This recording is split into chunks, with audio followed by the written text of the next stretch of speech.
The US seems to have now decided that India must not be allowed to grow too much.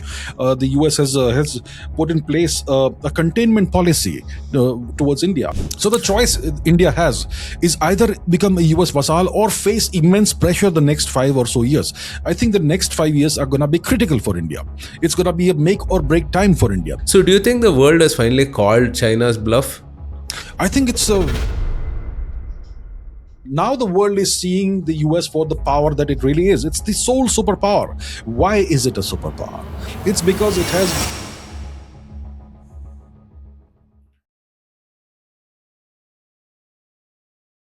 Namaste Abhijit ji. Thank you so much for joining us on Bharatvaarta again. It's a pleasure as always hosting you. Namaste. Thank you so much for having me. Thank you. Yeah. So our last podcast was about 4 months back, and we discussed plenty of these geopolitical levers and how we're positioned. Today, I want to do something slightly different. Considering we're recording in January, what I want to do is I want to look at some of these hard geopolitical choices ahead of us as India, and try and understand, which way we should lean. Right. And I'm going to do the very difficult thing of trying to steelman the opposite side. For which I'm sure I'm going to get trolled in the comments, but hey, what's life without a little bit of adventure? All right, let's go on to our first political choice, geopolitical choice, right? Which is, should India continue to prioritize cheap and reliable energy? Which is that, should we continue to import from Russia? Right, from about 5%, the imports are, at last count around 35-40%, right? And this has caused much ire in the West, particularly in the US, right? And we're seeing the repercussions of that through, some kind of tariffs and sanctions and all of this stuff, right? Is it really worth it, right? Considering the 3 years that we've been doing this, has pushed us away significantly from the West. Is it really worth continuing to do this and anger the biggest player in the battleground? Yeah, that's a great question, and it's a hard choice that we have. Should we continue purchasing cheap, reliable Russian energy, or should we stop purchasing oil from Russia and just bow down to whatever the West wants us to do, what the US wants us to do? And the interesting thing is that we had actually been going along with everything the US demanded. So in around 2010, up till around 2010, we were purchasing about 10% of our oil from Venezuela. Then the Americans said, stop purchasing Venezuelan oil. So we went ahead and stopped it. Then we were purchasing oil from Iran. And the Americans said, no, you can't buy oil from Iran anymore. So we stopped purchasing oil from Iran. Recently, the Americans have imposed sanctions on Chabahar and so on. So we have liquidated our stock in Chabahar, our stake in Chabahar, and we are moving out of Chabahar. So we have been dancing to their tunes for the longest time in the hope of pleasing the US and maintaining a good relationship. The problem is that the more we cave into their demands, the more their demands rise. That's what we are seeing, right? And the issue doesn't seem to be merely that we are purchasing Russian oil. Even China is pursuing purchasing Russian oil, but the Americans are wooing China. They seek a trade agreement with China. So when it comes to India, we are purchasing Russian oil, and the Americans don't like it, and they've imposed 50% tariffs because of that, 25 plus 25. But the Chinese are purchasing more Russian oil and no tariffs on them. So it's not like there's any logic to what the Americans are doing, right? There's no logic behind this. They are dealing with each nation individually and separately, and they feel that India is much weaker. Clearly, India is not as powerful as China at this point in time, and that's why they think that they can arm twist India more. And that's the deal. So if we cave into this demand, eventually they'll ask for something else. They'll keep on upping the ante. That's the playbook of the US. That's the art of the deal, I suppose, when it comes to Donald Trump. And it's not just his art of the deal. It's the way the US operates. Now the question is the US upset only because we are purchasing Russian oil, or is it something else beside that? And a very interesting article has come out in the Economic Times a day or two ago, in which it's been revealed that we have been purchasing Russian oil in Indian rupees, and that's what the Americans are upset about. So in August 2025, the RBI issued a circular authorizing foreign holders of special rupee Vostro accounts to invest their surplus balances into Indian government securities and treasury bills. And India and the UAE have also been doing this, a local currency settlement system. And the UAE has pumped in a lot of billions of dollars of FDI into India. Abu Dhabi Investment Authority set up a shop in Gujarat Gift City, and Russia has been essentially paying for its, we have been paying for the Russian oil purchases in Indian rupees. And now we are expanding beyond that. We are essentially trying to create a BRICS super swift kind of digital swift kind of system that will completely bypass the Western system, the Western digital system, and is going to be completely immune to Western sanctions. And that seems to be actually what the Americans are upset about. So there's this talk of the trade deal that we supposedly are working on with the Americans. It's been pending for almost a year now, no work on that. And the Americans clearly have maximalist demands. One of the demands is that we completely stop purchasing Russian oil. But I think the real issue is that India is bypassing now the Western system, the SWIFT system, and that's what the US is actually upset about, and that is kind of a red line for the US. So it's not like if we stop purchasing Russian oil, everything is going to be hunky and dory between us and the West. The West, and the US. The West, when I say the West, it's euphemism for the US because the West is ruled by the US. It's owned and operated by the US. So as long as the Biden regime was in place, we had decent relations with them. They obviously themselves, even the Biden regime wasn't that good towards India. But since Trump came into office, things have changed drastically. And I don't expect that if we stop purchasing Russian oil, things are going to get better. The US seems to have now decided that India must not be allowed to grow too much. The US has put in place a containment policy towards India. I mean, look at what happened in 2022. Regime change in West Pakistan. Imran Khan is ousted and the pro-US guy is brought into position. That's Shahbaz Sharif. 2024, and that happened during the Biden era, Biden regime. 2024, again, during the Biden regime, you have the ouster of Sheikh Hasina, and Bangladesh now has reverted to its East Pakistan status. We have Nepal that happened. We have the issue in east of India, the Myanmar civil war, which is spilling over into Manipur, right? Causing tremendous problems for the native indigenous people of Manipur, and the Cookie Land for Christ issue. That's again a US thing. So the US has now adopted a strategy of containing India. It's a containment strategy. And if we simply bow down to the Americans, cave into the demands of not purchasing Russian oil, it's only going to make them, raise the demands. Now they're going to ask for more. They're going to ask for something else later on. So I don't think it's a good strategy to simply cave into American demands. We've got to stand firm, and we are doing the right thing by doing FTAs with other nations and so on. So if you were to put your finger on one thing, right, which is it? And here are your options. I mean, is it that we're messing with dollar as the reserve currency of the world? Let's say number one. Number two, US doesn't want to repeat another China. Yes. Right? And they want to, make sure that, they nip us in the bud, so to speak. Number three, it's just a random ego battle of Donald Trump, right? And we've discussed earlier about, whether it's the individual's ambitions or the, institutions' machinery that kind of causes some of these, so-called policy choices and so on, right? On that note, I mean, there have been voices even within his own, party and so on, who have said that this is detrimental to US interests, right? And yet they continue to kind of pursue it. Yes. So which is it, right? I mean, if you were to have like these three choices in front of you, which would you lean to? The question is it simply Trump's ego that is driving this American foreign policy? This extremely disruptive foreign policy towards not just India, but the rest of the world. Is it merely Trump's ego? So Trump obviously is a very egoistical person. I suspect that he wants to be remembered. He wants to leave behind a legacy of being the biggest, baddest, greatest ever president of the US. Somebody who expands American territory after more than a century by taking Greenland and reshapes the world order and so on. So clearly there's going to be some element of Trump's ego in there. Obviously he seeks a personal glory. He seeks a Nobel Peace Prize and so on. He wants to, have a war chest full of medals, that sort of thing. But it's not just Trump's ego that's driving all of this. I think there's a deeper thing behind this. I think it's the U.S. establishment that first of all has brought Trump to power. See, Trump was not expected to win. He was not the favorite to win. I think Kamala Harris was the favorite to win, but somehow he wins. I think if he has won, it means that he has kissed the ring of the U.S. establishment, and he is entirely on board with their agenda and their program. And essentially, what he is doing is he's implementing what the U.S. establishment, the unelected and eternal establishment of the US, whatever they seek. See, what's happened is that the so-called global rules-based world order, the past couple of decades, it has ended up actually being more beneficial to nations like China and India compared to the US. So that's why they seek to reshape the entire world order. They're throwing the WTO, rules out of the book. They're tearing up the WTO rule book and all that.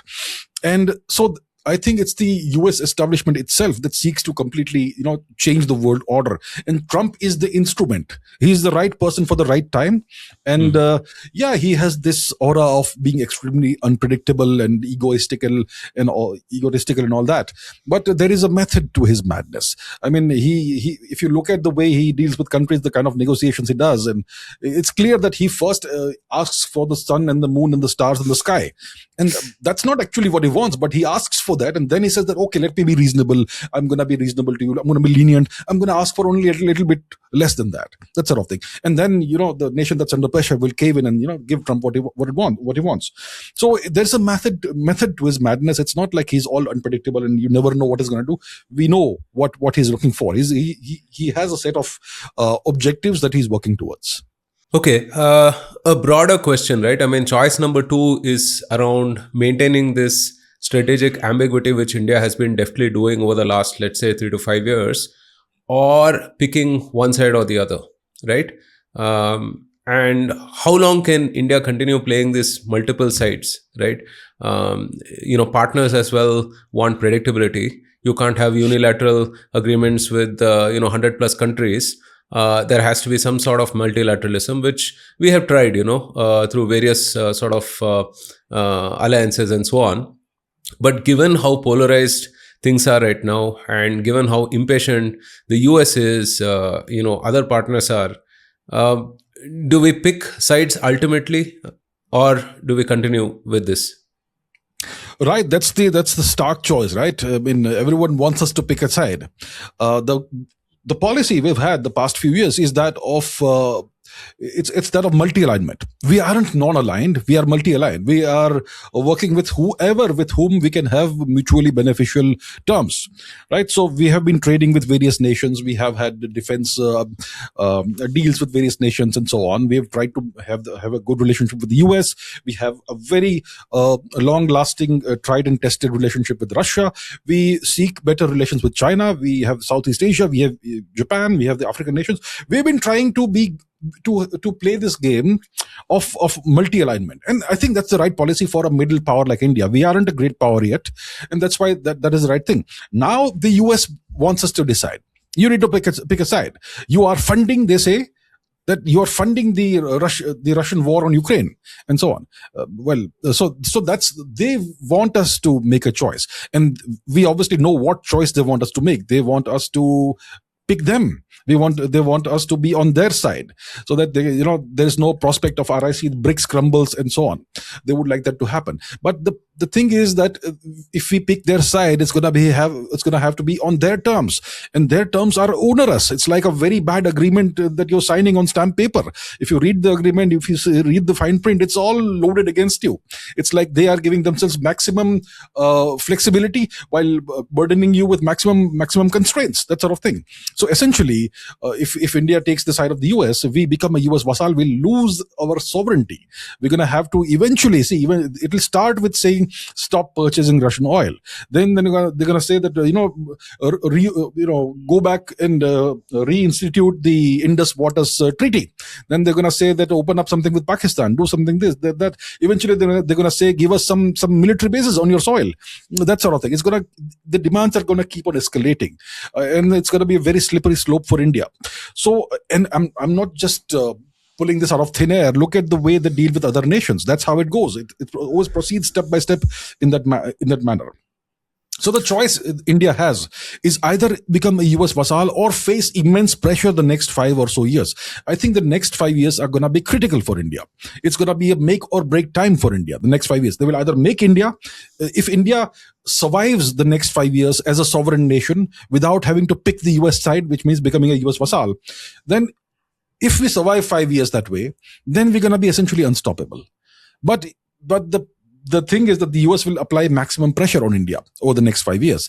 And I think, so I don't know, is it 50-50? Is it 60-40? Which side, whether we remain sovereign or we become a US vassal, that remains to be seen. I think the next 5 years are going to be critical. What I would like to see is India remains sovereign. India does not pick one side. India stays independent. India keeps, keeps the right to make its own choices. I think we should have a great relationship with Russia, because Russia is one nation with whom we have no disputes, no major issues. It's a tried and tested relationship. It's a trust. It's a nation that we have mutually high trust towards. I think we should have a great relationship with the EU as well. We should have great relations with various other nations, Australia, New Zealand, wherever we're doing trade deals and so on. And we should try and improve our relationship as far as possible with China as well. That will a lot will depend on China, how their approach is going to be. Their approach has been not very constructive, to put it mildly, over the past few decades. And we should also try and have a constructive relationship with the US as far as that is it possible. That's what I would like to see. I would like to see India continue its policy of multi-alignment. It's not going to be easy, of course. It's easier said than done. Right. But the option is either you remain independent and sovereign, or you become a Western vassal, and we know what slope it leads us down towards. So should we just play for time and run the clock until Trump completes his presidency? I mean, considering also post midterm, likely he will lose some of his power, and hopefully some of the craziness will tow down as well, right? And so maybe the next president, however crazy he is, he won't be as crazy as Trump, perhaps. The midterms may change, may temper Trump's approach to a certain extent. It is expected that he will, like you correctly said, that it is expected that he may lose some of that negotiating power that he has as a consequence of the midterm elections in the US. The question is, see, Trump is here for another 3 years or so, roughly. Okay. And obviously that's his second term, so he's not going to return to power after this. Now the question is, whoever the next president of the US is, whether it's a Republican or Democrat or whoever it is, are we going to see a change in the American approach once Trump demits office?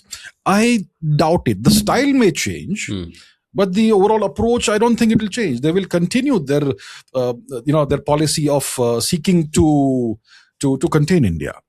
Right now, they're also going after China in a very big way. I mean, all the regime change operations that we are seeing, whether it is Venezuela, whether it is whatever is happening currently in the Persian Gulf, all of that is actually aimed towards China in the sense that the Americans want to control all these major sources of energy that China imports from, right? So Venezuela is one small chunk. Iran is definitely a much bigger chunk, and so on. So they're also containing China. The CHIPS Act and all that was also the containment of China. The tariffs on China also containment. So the US seeks to isolate China and Russia. It also seeks to immensely pressurize India. And that's the thing. So I don't think that approach is going to change. The manner in which they approach it, okay, the optics and all may change. You may have a new president who is not that brash and egoistical and maybe does all the arm twisting behind closed doors as opposed to out in the open. But I don't think the approach is going to change. I don't think it's just merely a question of waiting out 3 years and waiting for a new president to come in. I think the US approach is here to stay. Right. We're speaking maybe a couple of days after the EU deal, right? Madam Ursula von der Leyen was here, and we saw plenty of photo ops and so on, obviously signaling a certain closeness with the EU and so on.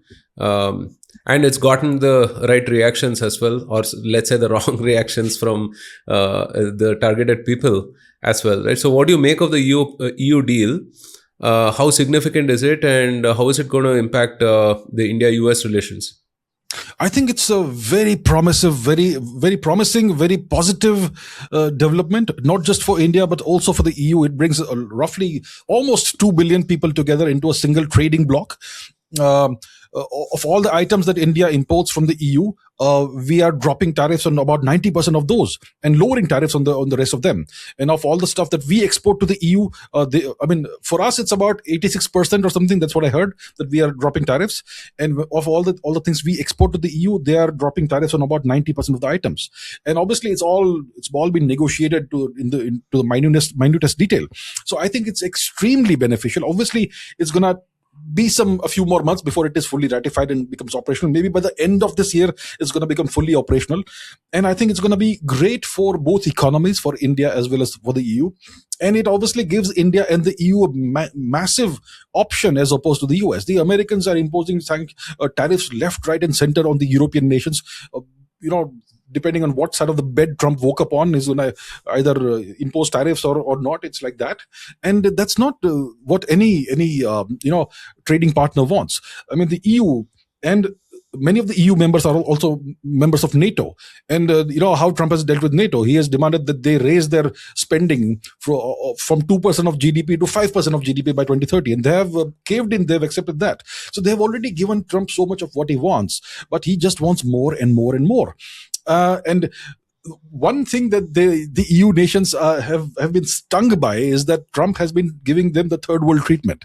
So historically, previous presidents, historically the US has treated the European nations with a great amount of respect. They have treated the European nations as essentially equals, not the way the US treats second world, third world countries, African nations, Asian nations, and so on. But ever since Trump has come to power, he's treating them exactly the way he would treat a nation in Africa or Asia. And that obviously has caused them a tremendous amount of discomfort. And that's why they have come to India seeking, the trade deal has been in the works for about 20 years or something. It was, the negotiations had not happened from 2015 all the way to until like 23 or 24. So I'm glad this has happened. It's going to be very beneficial for India as well as for the EU. It gives us a lot of options. I mean, the Trump's tariffs have essentially priced a lot of our industries out of the American market. The American market is the biggest consumer market in the world, and obviously that's why we seek to export our goods there. But now, because of the 50% tariffs, it makes no sense for American importers to give contracts to Indian exporters. Doesn't make sense, right? It's not doesn't make economic sense for them. So, and this is going to give Indian exporters a big, massive market to export to. So it essentially, takes all the sting away from Trump's tariffs. Okay, we will not trade with the US anymore if that's what you want, if that's what you seek. We'll trade with the EU. We'll trade with Australia. We'll trade with New Zealand. We will go and seek more trade deals. Have more FTAs. So I think it's a very, it's come at the right time. And it tells you, it shows us that the Modi government has been extremely proactive, not reactive. Maybe initially they have been caught unawares by Trump's new approach ever since he took power, but they have reacted very swiftly and they've gone ahead and finalized this trade deal with the EU. I think I would give full marks to the Modi government and to the EU leadership also for going ahead and doing this. Yeah, so I think it's an excellent development. So a quick follow-up on that, right? Oftentimes we see that, these statements are made, the deals are signed, and then it takes a long while for anything material to come through, right? I can quite imagine the bureaucratic process will take probably months or, God forbid, years to sort of actually materialize. But given the seriousness of the situation, do you think that they'll be able to expedite things to benefit us quickly? Yes, given all the indications that we are seeing from both sets of leadership, whether it is the Indian leadership, Prime Minister Modi, Mr. Piyush Goyal and so on, or the European leadership, the importance both sides have given to this thing, I think we should expect this deal to become operational within 6 months, at most a year. Obviously, there is all the procedure to be followed. Both sides have to ratify it. It has to be ratified on the Indian side in a certain way. The EU nations have to ratify it and all that. So it's going to take a while. But hopefully 6 months, ideally, or at most by the end of this year. So these trade deals, these FTA deals and all, they're operationalized in stages, step by step. So I think it's going to be 2-3 years before we see the full benefit of that. But hopefully by the end of this year, we see this thing actually being taken forward. And obviously, what you're asking is very important because the Americans will seek to pressurize, if not us, otherwise the EU, right? They're going to seek to pressurize the EU. And if they don't pressurize Madame Ursula von der Leyen or whoever, they may pressurize individual European nations. So the Americans, I can guarantee you, are going to try and throw a spanner in the works. That is obviously a danger, a threat that we will face. But hopefully, fingers crossed, it works out fine. Now, we all heard Mike Carney's passionate speech at Davos. It was shared plenty of times, at least in my network, right? But I kept thinking when I was watching it that if he's serious about everything that he's saying, then he should become partners with India, right? What else can signal that he's serious about it, right? Do you think on those lines, I mean, we will see like an India-Canada FTA and something material come out, or do you think, I mean, he will backtrack a little bit and default to what things were like? Yes, we did see Mark Carney's speech, and Trump was not pleased with it, right? Clearly we are seeing indications from the new Canadian leadership that they would like to have a similar kind of deal with India, not to the extent the kind of deal that we have with the EU, which is very extensive, but some kind of energy deal with India. So Canada has uranium reserves, pretty big uranium reserves. We would be pleased to have extra uranium coming in because we have a massive and growing nuclear program, energy program. So we can do a uranium deal with the Canadians. They also have other sources of energy that we would obviously be interested in. So it makes sense for Canada to seek out India as a partner because it's going to help their economy. It's going to help them find this massive new market, to which a guaranteed market that they can keep selling to. So it makes sense from a national interest perspective for Canada to seek this partnership with India. And India will be willing to embrace Canada in a mutually beneficial trade deal or that sort of thing. The only question is, will Canada be able to do this? Because once again, there's the Trump factor, there's the US factor. The US does not like any of its allies to become too independent and too sovereign, right? And Canada obviously is a nation that is right north of the US. It is a nation that's essentially been controlled by the US for the longest time, directly or indirectly. So ideally, India and Canada also go ahead and have a trade agreement. That's the ideal situation. The question is, will the Americans allow Canada to do this? Which is a big question mark. So I think it's a 50-50 kind of situation right now. Mark Carney does want to do this, but we know Trump is not happy with him, and Trump may apply various kinds of pressure and leverage on him. And in that case, maybe it may be difficult. So I'm thinking it's 50-50 right now. Okay. All right, let's move on to the third big choice ahead of us, which is on engaging China, right? Already, I think, China is one of the largest trading partners for us. There's plenty of dependence on China. Now, do we expand that, right? And potentially open us up for maybe like a bigger strategic vulnerability? Or, do we keep it as it is, right? What would you suggest? I would say we should explore ways of ameliorating our relationship with China, and obviously trade can be a significant factor in that. See, the more two nations trade together, the less there is incentive for war. We don't want to disrupt a mutually beneficial partnership. The Chinese obviously keep making these claims that they have a claim on Arunachal Pradesh and whatnot, that sort of thing. They keep on doing that. And the major roadblock in the India-China relationship is precisely this: the Chinese attitude and approach towards India. It has deliberately kept on insisting on keeping this India-Tibet border issue open for decades. And there are like innumerable rounds of talks and whatnot, but there's no progress ever. The Chinese have deliberately kept this border issue open so that they can keep on pressurizing India. But now we are seeing that the past 10, 11 years, the Modi government has done a tremendous job of building up and ramping up the Indian infrastructure on our side of the LAC, right? So we have, if you go to Ladakh, Arunachal, wherever, you will see that the Border Roads Organization, BRO, is constantly active, whether it's raining or snowing or hailing or whatever.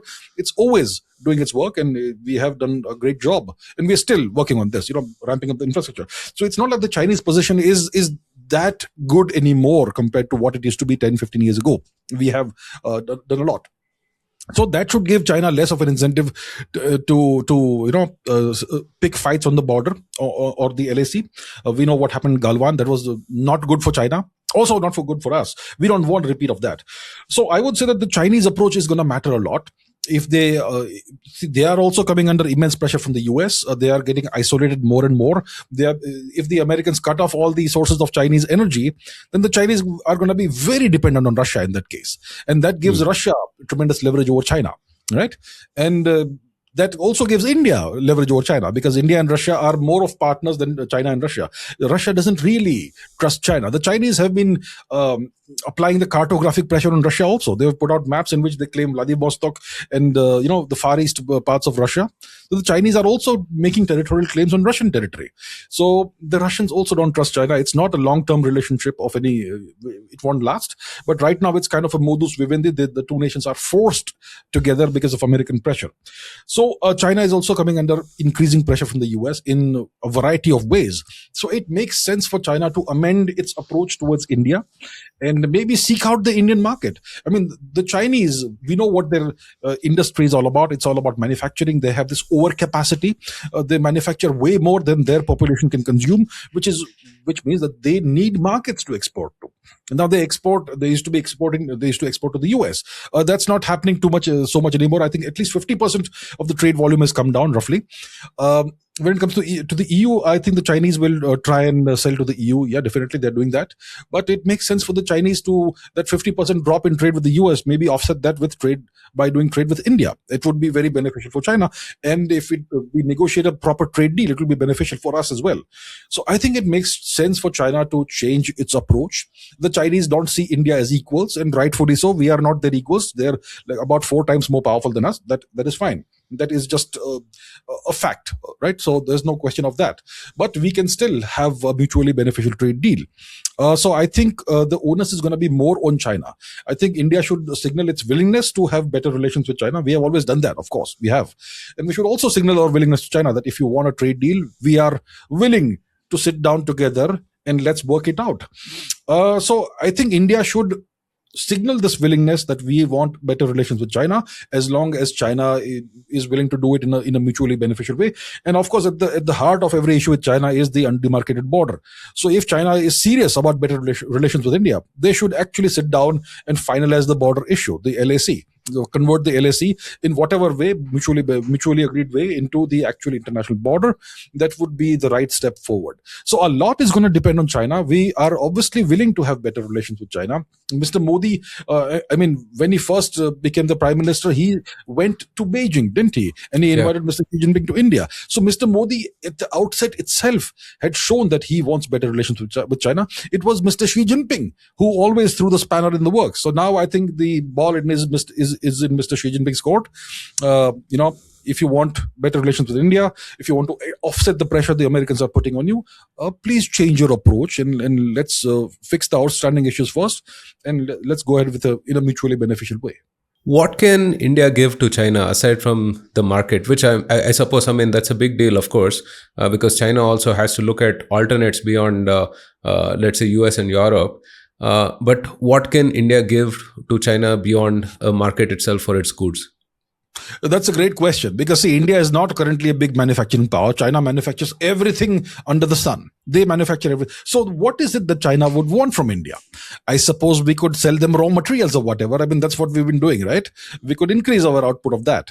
We have probably the world's largest reserves of rare earths. We simply haven't developed the capacity to purify them and convert them into the final product. That's why the world depends on China. So if the Chinese seek more rare earths or whatever, we could sell it to them. We have all kinds of other raw materials, and I think we can explore various options. So that's a great question you're asking. It's the right question, because China offers way more as an exporter than India can offer to China. But I suppose we can start with raw materials and so on, and maybe we can find creative ways of working together. I'm sure we can work out a good solution, good approach. Right. Post the whole Venezuelan adventure by the US, right? I just, in my mind, China as a superpower or a wannabe superpower just came down a couple of notches, because a lot of notches. because you call it what it is, but it's pretty badass whatever the US does, right? I mean, they're able to stick their neck out, take huge risks, huge swings, and kind of do these things which the Chinese haven't been able to do, right? They haven't demonstrated a capacity for those kind of things. And there are all kinds of chatter about how the army is untrained, or the army is not experienced, and not sufficiently motivated, and so on and so forth. So do you think the world has finally called China's bluff? Great question. I think a lot of people were surprised that, Venezuela fell without a whimper, and neither Russia nor China were able to help out. I mean, Venezuela was on their side. Before that, you had Syria falling. Syria fell to ISIS and Al Qaeda. We have a professional head chopper who is currently the president of Syria, right? Julani, a Crazy. US ally, right?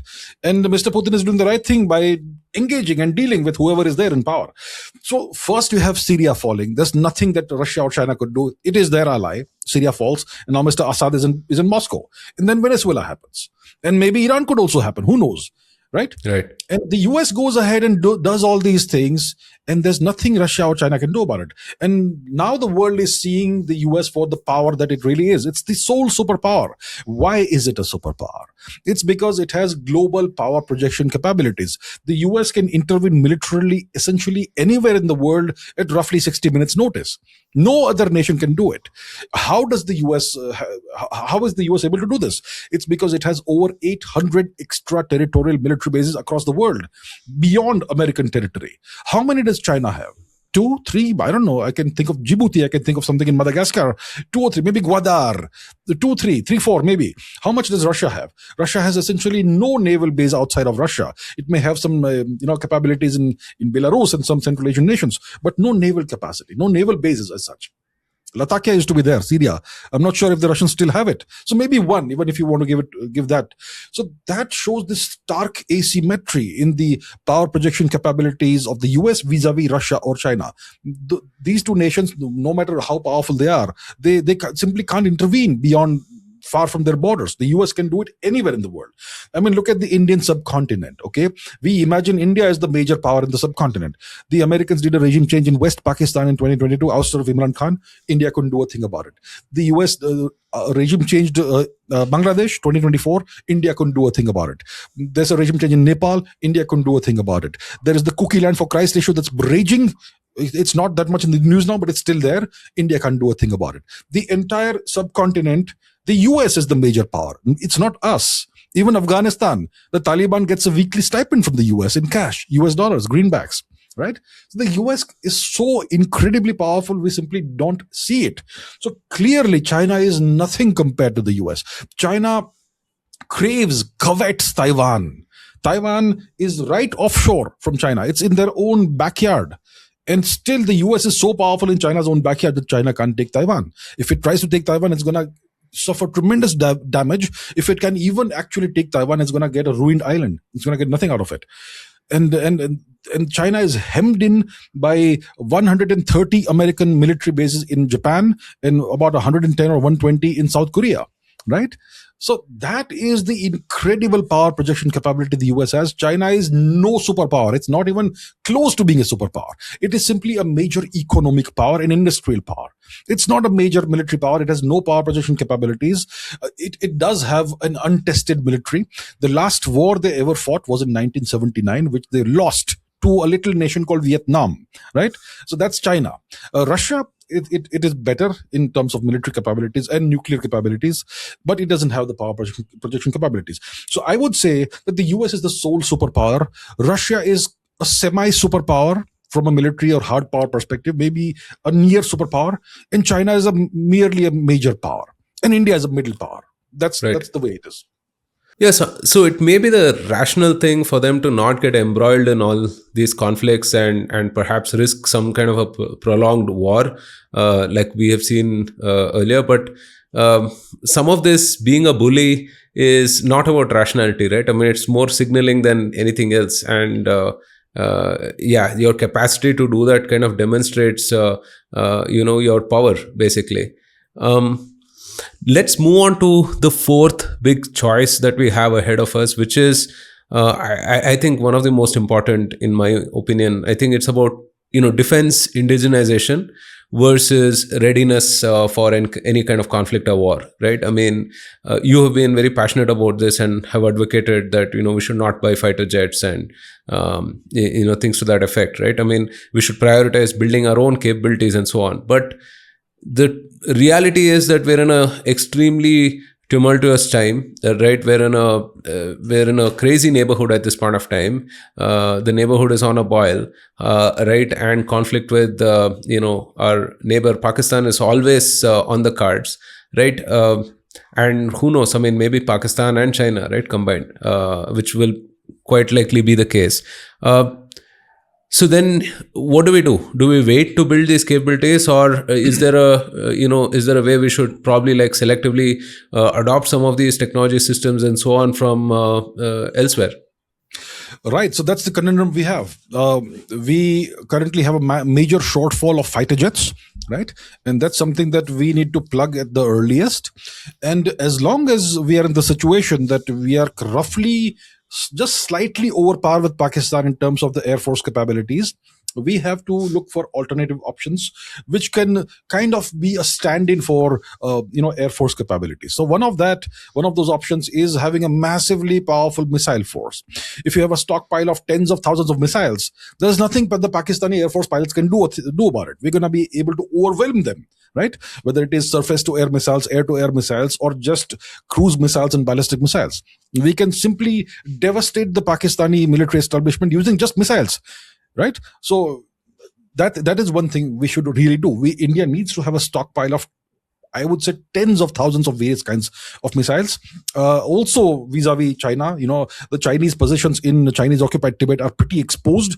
Obviously, they have created underground bunkers and whatnot. But if you have the right kinds of missiles, you can give them a tremendously powerful riposte to any misadventure they can try to do. So one thing India needs to do is create a massive stockpile of tens of thousands of different kinds of missiles and keep on augmenting our missile capabilities. The second thing we need to do is to have a more powerful navy. I mean, we have this slogan, right? India is a nation of slogans. One of the slogans that's very popular is that the Indian Ocean is our strategic backyard. So if the Indian Ocean is our strategic backyard, when a foreign ship sails through the Indian Ocean, why don't they see any Indian presence there? We need to have a much more massive navy. We need to have way more ships and naval assets than we currently do. It needs to the naval lethality needs to be distributed, not concentrated on a few big ships. We need to have a large number of ships on which this lethality is distributed. What do I mean by lethality? Missiles. The only measure of a navy's power is the number of missiles you can put out at sea on any given day. It's not the number of ships you have, it's the number of missiles you can deploy at sea on any given day. So we need to work on that. We need to definitely work on augmenting our submarine capabilities. We have 15, 16, 17 perhaps submarines that are operational, definitely less than 20. The North Koreans have way more submarines than us. So we need to see, I know that the quality of submarines matters, but also the quantity. Joseph Stalin said that quantity has a quality of its own. So we need to have, I would say, at least 50 submarines, and we are far, far from that. Obviously, there's some very good news on the horizon that India is building about 50 naval ships right now, and we're in the process of building that. So that's good. I'm glad the government has taken note that we need to have a much more powerful navy. So missiles, naval power, submarine power, and then the question is, what about the Air Force? So we have the Tejas program that's underway. We have the Tejas Mark II, which will come out sometime eventually. We have the AMCA, which will probably take flight in the 2030s. Maybe it may be inducted in the mid 2030s. That's like a decade away. So what do we do in the interim? Do we purchase the F-35 the Americans are offering to us? I mean, I've been saying this for years, that we should not purchase the F-35 because it's going to come with all kinds of strings attached. It's going to have backdoors that will tell the Americans exactly what we're doing. It's going to have kill switches that will not allow us to use the F-35 in ways the Americans don't want. I mean, recently the Finnish leader, the leader of Finland, said that we have F-35s, we can't use them without American permission, right? So it's now out there in the open. Essentially, if you want to fly, let's say you buy F-35s and one of your pilots wants to take a sortie in the F-35, what you're going to have to do is you're going to have to send the entire flight plan to the US for approval. Okay, they're going to go through the flight plan. They're going to see exactly what you plan to do, and then they're going to send you an OTP.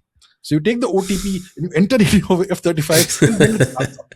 I mean, that's what the F-35 is. Do you want that really? No, it makes no sense to have an F-35. So what's the alternative? I mean, we have two alternatives on the horizon. One is the Rafale, one's the Sukhoi 57.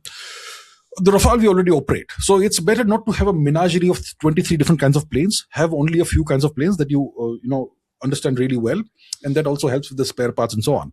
So I think there's one possibility is that we go ahead with an order of 114 Rafales, 114 Rafales. That seems to be on the cards. If that goes ahead, we should have this done on favorable terms. Like we set up the production line in India, we manufacture everything in India, we have access to the source code. If not the source code, at least we can integrate our weapon systems with the Rafale and so on. So that sort of thing we can work out.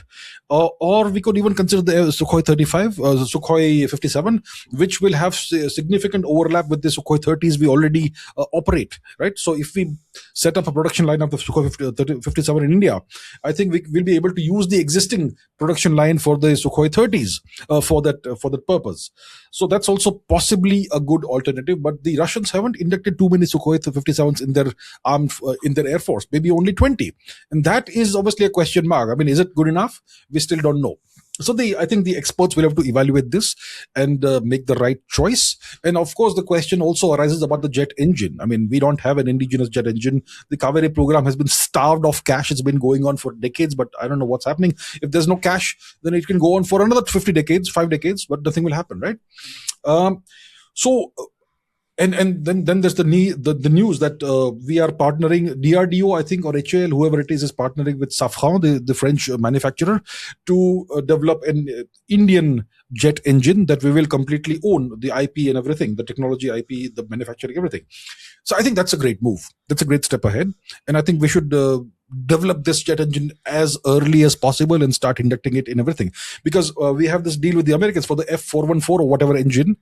And the Americans, we have paid, we have signed the deal, we've paid the money. The Americans aren't supplying this damn engines. Maybe they're supplying us 2 or 3 engines a year, which has essentially killed our Tejas program, right? So the Americans are blackmailing us in all kinds of ways, and we need to break free of this blackmail. So yeah, we should go ahead with the Safran deal and operationalize that and have the final product as soon as possible. So these are the things India needs to do. And obviously missiles, we are great. We are probably one of the best manufacturers of missiles, indigenous missiles, and we should try and indigenize as many things as possible when it comes to military equipment as much as possible. So that should be the roadmap for us. You know, the Defense Acquisition Council was formed perhaps in December of 2020. And then, around that time is when there was a great thrust for Atmanirbhar Bharat and everything, right? But 5 years since, I mean, the promise has not really come through, right? What do you think is holding us back? I mean, is it bureaucracy? Is it regulation? What is it? Because there are companies that are waiting for orders that are, competing global competitions and, ranking pretty highly. And are even getting orders from outside of India. But our own army seems to not trust our indigenous manufacturers and so on, right? So what is the solution for this? Yeah, that's an issue. We have manufacturers of military equipment who are selling it to major global militaries, but are not getting orders from the Indian military. I think there's a combination of issues.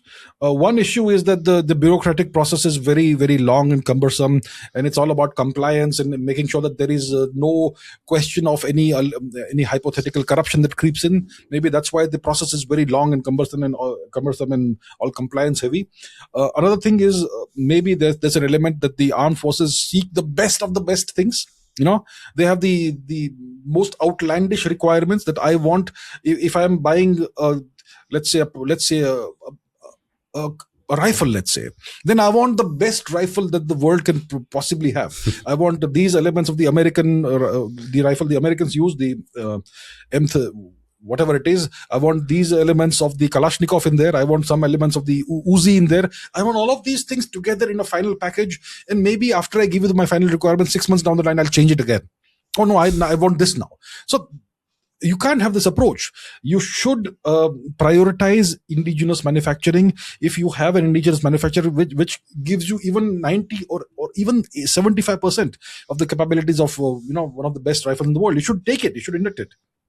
And obviously, you should insist that I'll induct, let's say, a certain amount, but I want these improvements, and you have this much time to do that, and then I'll induct a next batch of things, and you keep improving. So that way, both parties benefit, the armed forces as well as the manufacturer. So I think there's a set of factors. I mean, historically, we know that there's been allegedly a lobby that seeks to import everything.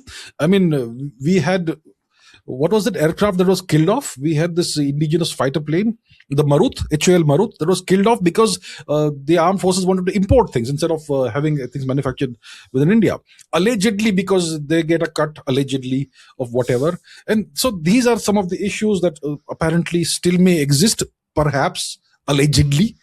So I think we need to clean up the mess, we should definitely prioritize indigenous manufacturing. Our indigenous, Baba Kalyani's Bharat Forge is a great example, who manufactures such incredible artillery pieces, but don't get the kind of orders they should be getting from the Indian armed forces.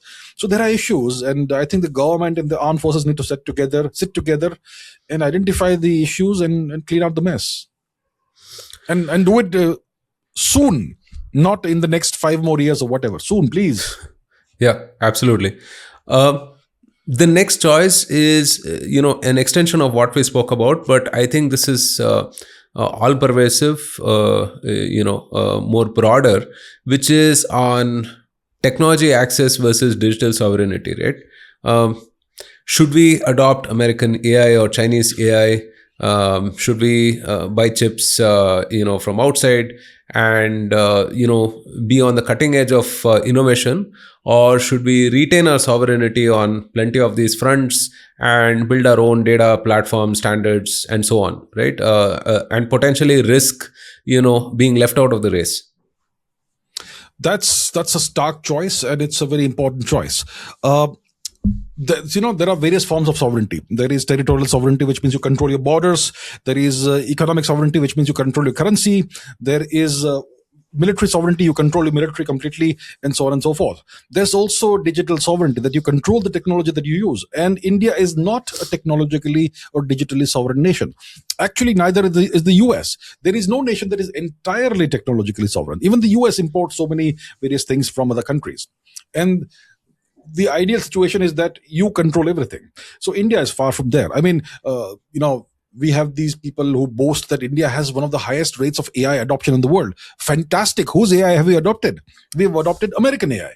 I mean, we are the most tech-savvy people in the world. What technology are we using? We are using American technology, whether it is Microsoft, whether it's Apple, whether it is Android, whatever. It's all foreign technologies we are using. We don't have anything of our own. The Chinese have been very proactive about this. They have this walled garden kind of internet, the great firewall, and they have made sure that they develop parallel technologies to everything, whether it is Android, whether it is whatever, right? And obviously also in artificial intelligence, it's the Chinese and the Americans who are the leaders in the AI race. Of course, the Americans are the leaders. China is trying to catch up, but China is a close second when it comes to the AI race. What about India? I mean, see, in the 21st century, the nation with the best AI is going to win the race. Okay, it's going to rule the world because AI gives you real time, a massive real time edge over your adversaries, whether it is warfare, whether it's economics, or whatever it is. And where is India in the AI race? Right now, India only at best manufactures chat GPT wrappers. You take the chat GPT code, you put some stuff on top of it, and you say, TK, this is my wonderful new AI. It's not your new AI. It's chat GPT or it's Claude or it's whatever else. So India needs to have its own, not just LLMs, but different kinds of AIs. It's not, see, there are various kinds of AIs. LLMs is just large language models, which are text-based AIs. Then you can have AIs that generate images or video. But there are other kinds of AI as well. For example, Tesla is one of the biggest AI companies in the world. They have an AI that ingests, what do they use for training? Hundreds of thousands, maybe millions of hours of video, self-driving car videos, Tesla car videos. And the objective is to create this AI that can autonomously drive a car without any need for human intervention. So India, where are we in this? I mean, we have tremendous amounts of our own proprietary digital information, and we should use that to develop various kinds of AI models. I'm not sure where we are on that. I hear that we are also developing AI models, but I have not seen any outcome of that thus far. I'm not being pessimistic. I'm optimistic. I hope that whether it's the Indian government or private players in India, we develop our own high quality AI models, and we should once that happens, we should start using those. I'm also hearing some good news on the front when it comes to the quantum computing front. So there is also some good news in that. When it comes to chips, that's a major Achilles heel for India. uh, all the chips, all the cutting edge chips, high quality chips we use are essentially either Taiwanese or whatever else, right? Nvidia mainly manufactures through TSMC, and so we are obviously taking this very seriously. The semiconductor initiative that we have, manufacturing various kinds of chips in India, and obviously it's going to be a learning curve. We currently manufacture chips for 50 nanometers or whatever it is, but we need to get better. It may take a decade or so, but we are on the right track when it comes to that. But when it comes to etching your chips, so that's going to be a crucial technological breakthrough we have to make, because when it comes to the best chips in the world, uh, it's just a small, essentially a silicon square on which you etch these circuits that are incredibly complicated, and the scale is incredibly small. So how do you do that? You need a machine called a photolithography machine that uses ultraviolet rays, ultraviolet light, and so on. And this is manufactured by ASML, a Dutch company. The Chinese are trying to replicate that technology in China to create their own photolithography machine, but I'm not sure India is in the race right now. So that's something India needs to do also. So my point is, all these cutting edge critical technologies, we need to master them one way or the other. Either import the brains, pay them large amounts of money and get the technology, or buy it, or beg, or borrow, or steal, or whatever, get the technology and become independent and sovereign in terms of all the critical technologies. That's what we need to do. And currently, the truth is that we are far from there, but we are doing some progress on that front. Yeah, I think just a couple of points to add to what you said. One is this concept of a sovereign fund, right, where we provide risk-free capital for very specific innovation. I think that's a Yes. no-brainer, if you ask me, right? Yes. Because what the Chinese have demonstrated is it doesn't take billions or even trillions of dollars to do all of this stuff. Few hundred million can get you a long way there, right? Yes. And there's no reason why we can't do that. So pick certain strategic sectors, and even within that, choose what you want to do, and then provide risk-free capital, and let 100 companies come up. 90 will fail, but the 10 will give you the technology that you need. So that is one way to go about it, for sure. Second Yes. is, I feel we have done very poorly on playing our leverage, right? Because if you look at big tech, right, significant portion of their revenues are based here, right? I mean, if you think of any consumer product, I mean, where are you're not going to sit out of a billion plus people, right? And a billion plus people who are whose discretionary incomes are rising. Your per capita is definitely going to get impacted over the next 5 or 10 years. And we have seen the number of iPhones we buy, the number of digital transactions we do, and so on and so forth, right? So where are we playing leverage on this, right? So why are we not extracting something at a country level from each of these folks, right? I mean, they don't even pay taxes properly here, right? That is a huge challenge. And on the policy side, I feel like we should implement this data localization, and even if it is not as stringent as a firewall like the Chinese have at this point, but it's at the very least we should have data localization, and hopefully DPDP is a step in the right direction, right? To make sure that people play fair. Right, and recognize that all of these are important for us, right? I mean, it's not a nice to have, because so far we have traded all of this stuff for convenience and luxury, right? Yes. And I think technology adoption is really tricky. Forget about AI or search or those really important things. We don't even adopt our own let's say messaging platforms. Right. Yep. So we've seen Ku, we've seen Aratai, they come and go, right? I They come mean, and go. Yeah. yeah. So yeah, it's going to be really difficult, I feel, this part, navigating this, and building our own leverage here. I think we need participation from the private companies, the private Yeah. sector. It's not just the government that needs to take up all of this. I mean, when it comes to various platforms, social media platforms, we don't have a single social media platform of our own. The Chinese have a clone of everything. They have a clone of X, they have a clone of WhatsApp, they have a clone of Google. They have ensured that they have all the right components in place so that they don't have to depend on the West. So I would say that the Indian private sector also needs to step up. They have the capital, they have all of that. They don't seem to have the appetite for risk or the desire to do long-term R&D.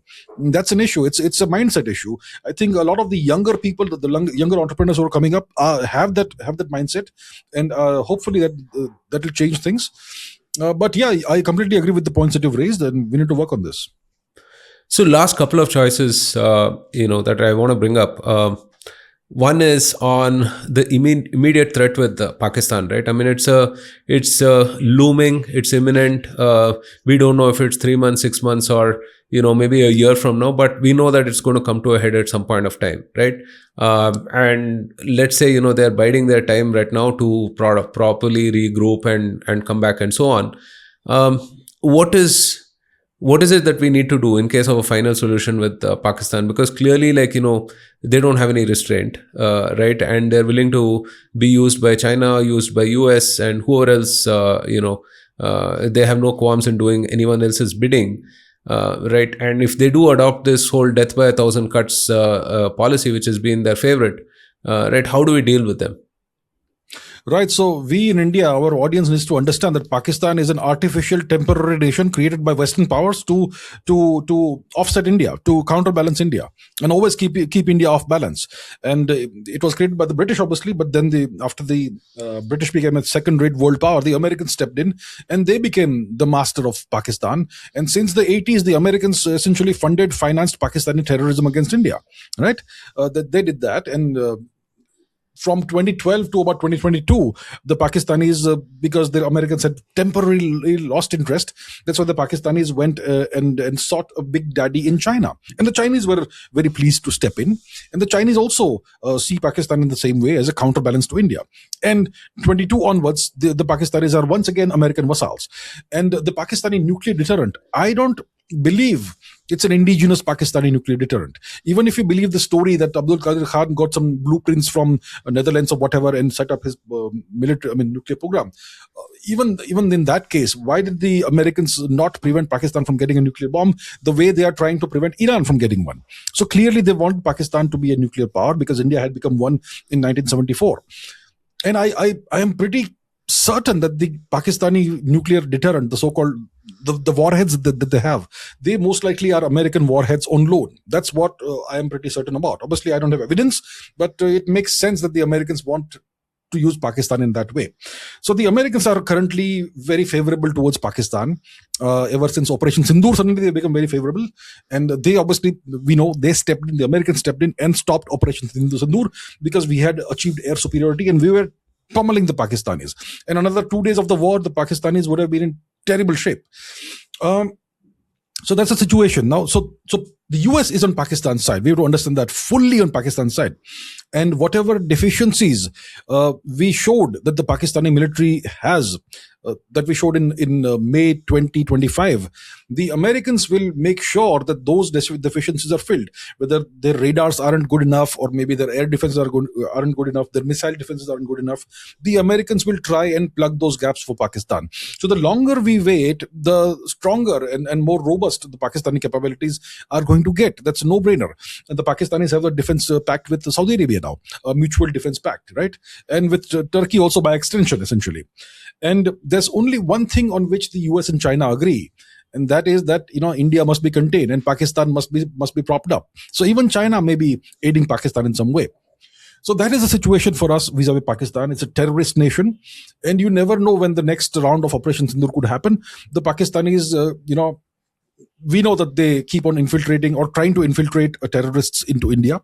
And it's like, fishing, you can't catch all the fish. A few will slip through. So God forbid there is some major terrorist attack in India. The government of India will have to respond to that by launching Sindoor 2. So what happens then? I think it's probably just a matter of time before the next round happens. So what should India do about this? How do we deal with Pakistan? That's the question. So there's always the question of the nuclear blackmail. That is the last resort that they have. So we should be aware of what their red lines are, what could trigger the nuclear option. Clearly, what happened in Operation Sindoor, all the pummeling Pakistan got, there was no triggering of the nuclear option at all, not at all. They tried to launch some missile at Delhi, which was taken down, and so on. So I think the next war, whenever it happens, it should be a short, sharp war, a very massively punitive war towards Pakistan.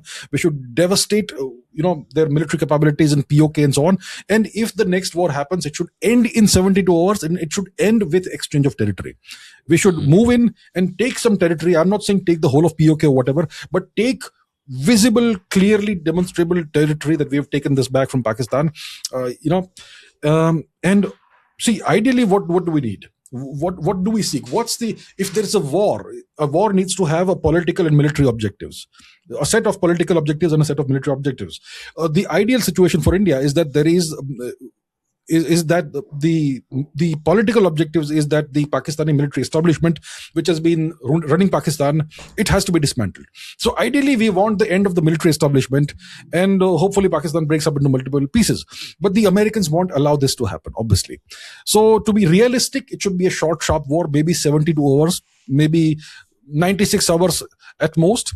And Pakistan should lose territory as a consequence, and their military capabilities need to be severely degraded as a consequence. That is the least I would expect from a war whenever it happens the next time. Right. I'm going to end with maybe something closer home, right, which is the whole domestic political situation.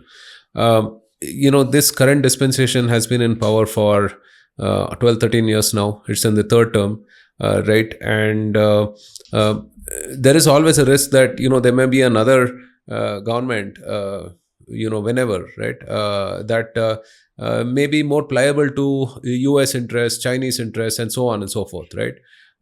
What do we do in that case? I know it's a really difficult question to answer, right? But how can we build institutional capacity, values, interests, and infrastructure, and so on and so forth, let's say in the next 2 to 5 years, that if it doesn't prevent completely, but at least softens the blow as and when something untoward like this happens? You see, one thing that's common between India and the US is that we are both democracies. The US is the oldest democracy. We're the biggest, largest democracy. But if you look at the American system, okay, it's a two-party system. Essentially, they just have two parties that really matter. And both parties have essentially the same foreign policy, same military policy, same all of that. Only internally, they're different. So it's essentially a two-party state, one step above a one-party system like China or North Korea, and both parties are essentially the same. So the US actually is an autocracy masquerading as a democracy, and it doesn't matter who comes to power, whoever is the president, Republican, Democratic, doesn't matter. The policies continue.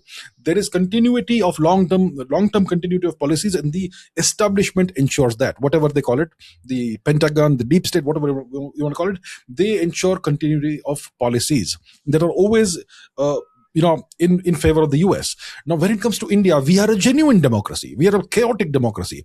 And we are always 5 years away or one election away from a complete U-turn in terms of policies.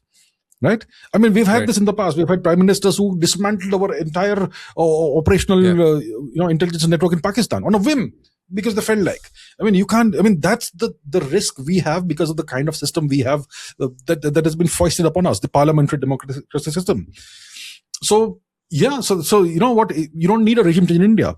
If you are the US, if you want to make India more pliable, all you need to do is ensure that the next election somebody else comes to power, somebody who will be more amenable to working towards you, and that's it. You won the game without firing a single shot. So that is the risk that India faces. Now, how do you fix this?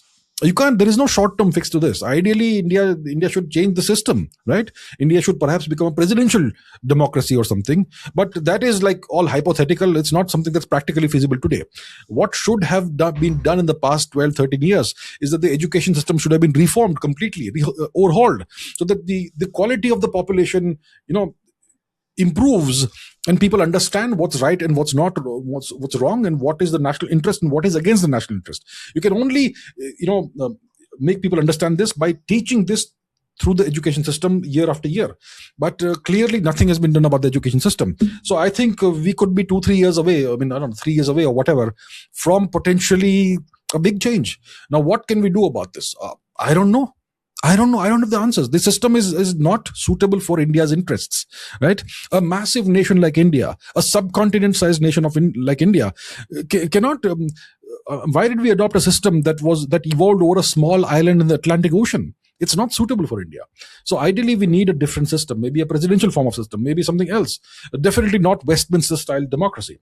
But that's what we have, and all the politicians who have come to power or been elected, they benefit from the system. Why will they allow the system to change? So we are stuck with it.